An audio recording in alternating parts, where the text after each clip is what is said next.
ఈ ముచ్చటిన్నాక అన్నలు జేబులల్లా అక్కలు పర్సులల్లా పునుకులాడతారు పక్క. జేబులు ఎంత పైకం ఉంది, ఎన్ని నోట్లున్నాయి, వార్తలల్లో చెప్పినోసంటి ఏమన్నా ఉన్నాయా? ఉంటే ఏడికేళ్ళొచ్చినాయి, ఎవరిచ్చిండ్రు? పోయి మార్చుకుంటామంటే వాళ్ళు ఇస్తారా? ఓ కాళ్ళు ఇయ్యకుంటే ఏం చెయ్యాలే? ఇగో ఇట్లుంటది. హావ్ దొంగ నోట్ల ముచ్చట్నేనుల్లా. ఎందుకైనా మంచిది 500 నోట్లుంటే ఓ పరి చెకింగ్ చేసుకొనిరుల్లా. దొంగ నోట్లు తిరుగుతున్నాయట మార్కెట్లా. ఏడ ముద్ర కొట్టిండ్రో ఎవరు మోసుకొచ్చిండ్రో గాని బొచ్చెడు నోట్లున్నాయట దేశంలా. మీకెట్లేరుకా అంటారేమో. ఖుద్దు సెంటర్ హోం శాఖే చెప్పింది. అసలు నోట్లకు అవిటికి గింత సుత ఫరాక్ లేకుంటుండుతోటి గుర్తుపట్టుడు చాలా కష్టమైతుందట.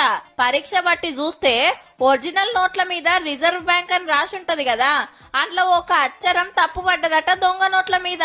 రిజర్వ్ బ్యాంక్ స్పెల్లింగ్ లా ఒరిజినల్ నోట్ల మీద ఈ అనే అక్షరం ఉంటే దొంగ నోట్ల మీద ఏ అనే అక్షరం ఉంటదట. గీ ఒక్క తేడా తప్ప కడమదంతా సేమ్ టు సేమ్ ఉంటాయట. 500 నోట్ల మీద నజరయ్యిండ్రని బ్యాంకులకు ఆఫీసర్లకు